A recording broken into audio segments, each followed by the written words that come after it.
Hello everybody, Loomer here. I'm bringing my very first Assassin's Creed 3 multiplayer commentary. This was recorded at the E3 show floor recently when I was attending there as a guest of Ubisoft.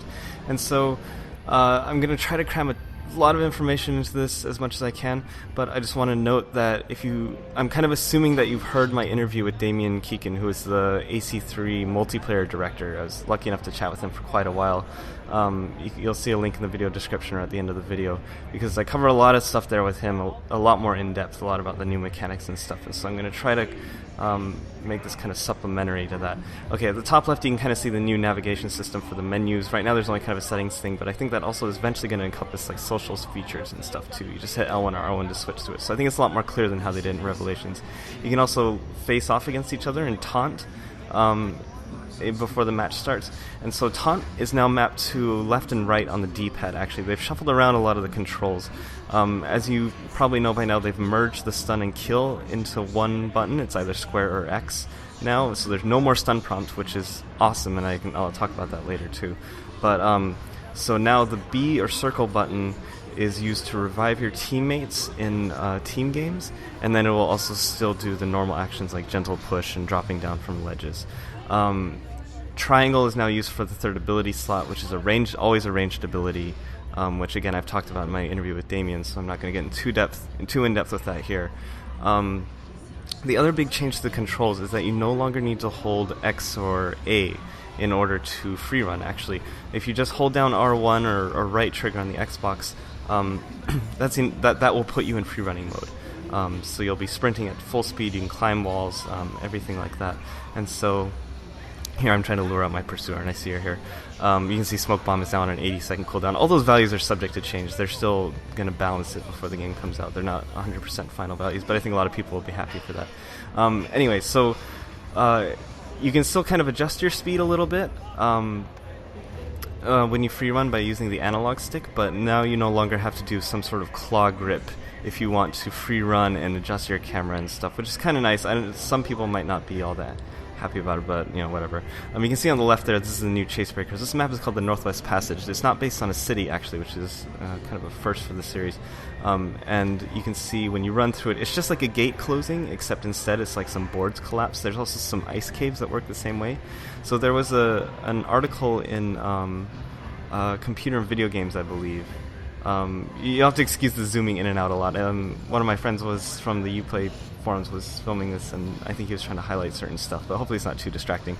Anyway, there's an article that talked about possibly killing other people by collapsing the walls on them and stuff, and that's not true at all. You can't do that. These are just different forms of chase breakers. I think they're confused about that. What you can do now, though, is they have kind of special custom animations. If you're kind of blending near a table or a wall, you do a kill, you'll like smash their heads like into the table, and same if you stun them. They have kind of custom stun animations for those types of areas too.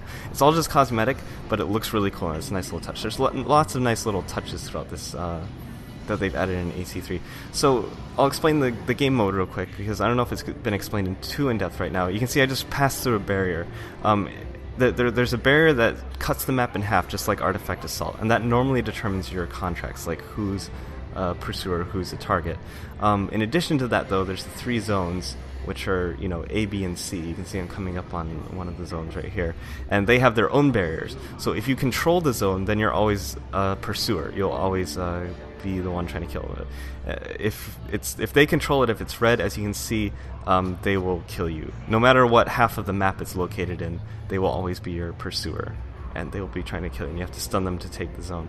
It leads to kind of like some interesting dynamics sometimes, like you can stun the pursuer, capture the zone, and then kill them because you've captured the zone, and so it's kind of got this almost assassinate type quality to it in that dynamic, but it's not quite, it doesn't work quite the same way as assassinate. But so Domination, you can see in the upper, at the top right there, there's a meter that's it's kind of like a push and pull. And so right now they captured a lot of points, and so it's pushed the meter almost all the way to the left. And so what happens is you get a lot of points in this mode, doing kills and capturing stuff and all that stuff. But it's kind of like Artifact Assault. There's oh sorry, I want to point out real quick. You see how there's kind of a cooldown on my kill and stun button?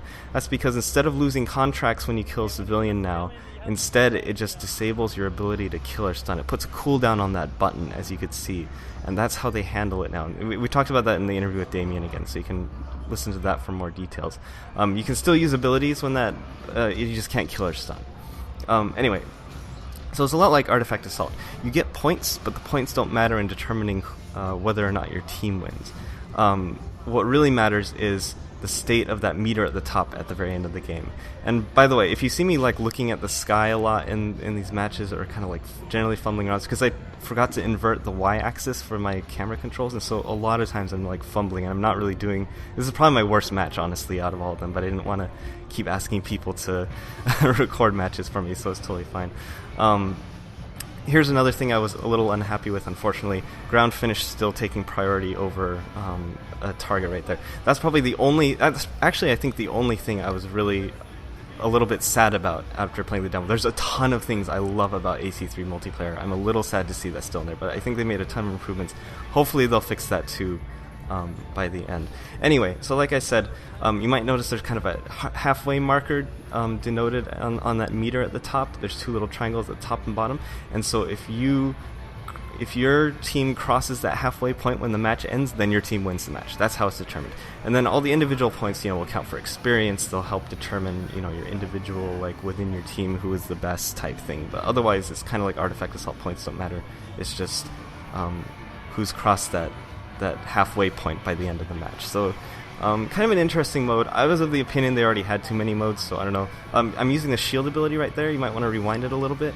It's a little rectangle that kind of goes around you. 100-second cooldown. This is the thing that Damien talked about in the interview as well. Protects you from all abilities, so including smoke bomb. It'll protect you from gunshots, like the hidden gun or the poison dart. All that stuff. A very interesting ability. It'll be kind of cool to see how it plays out. But yeah, that was that ability. So I already have kind of the opinion they had a lot of modes. This mode is kind of fun. I'm not sure it's going to be like a favorite of mine. It has some interesting stuff going on, but I'm really just looking forward more to playing, I think, the basic modes, I think. So you can see my ranged ability in this one is Glimmer in the lower right. Actually, probably going to change it now. Glimmer is it's a ranged ability. You have to focus it just like the gun and poison dart. It's not just you press a button. You have to focus, you hold it down and focus it. And then it scrambles your opponent's screen. I don't know what the effect looks like because I never really saw anybody use it, but that's what that is. As you can see, throwing knives are considered a ranged weapon. On my left trigger, or L2, is Glimmer, which will make you kind of invisible. Not completely, and if you run, it makes you more and more visible. I think you can still see a faint outline, and depending on how high profile you are, that can change. Poison Dart is, you'll see at the very end of this match, is a 100-second cooldown. Pretty short range. It's not nearly as long as the hidden gun. In fact, I think it's almost too short. And then you get 250 points for it after the poison wears off. So it initially sounded like it was kind of overpowered. Right now, I feel it's actually kind of almost underpowered. But I mean, we'll see how it shakes out in the final game. And then the final ability. Actually, I think we covered all of them, of those 4 new abilities.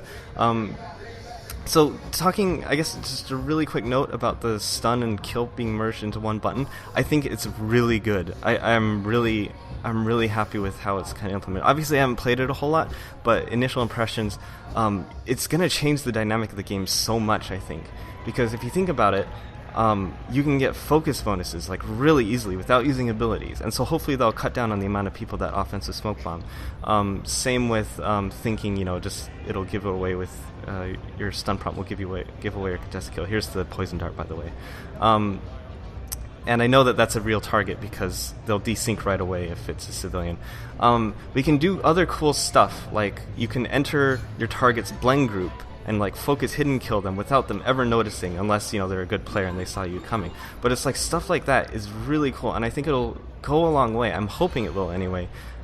Towards promoting stealth in the game. It also has this kind of interesting side effect where if you as a pursuer are in a blend group, it can be it's a lot harder to identify you, because it used to be in the other games you could kind of tell by whispers, or even if just the group was kind of like morphed or something, that maybe your pursuer was in this blend group but you didn't know exactly which persona it was, and then you could smoke it and then use the stun prompt to figure out which one it is. But you can't do that anymore, and so it's a lot easier to be stealthy as a pursuer than it was in the previous games, and maybe it'll encourage use of like Templar vision or firecrackers to find pursuers. But either way, I think it's going to be a really good thing for stealth, and it's really going to be interesting to see how it all shakes out as the game kind of goes along. Anyway, check out the rest of my E3 coverage. As you can probably see, I got some interviews with some really awesome people on the dev team. It's really cool, and I will see you guys later.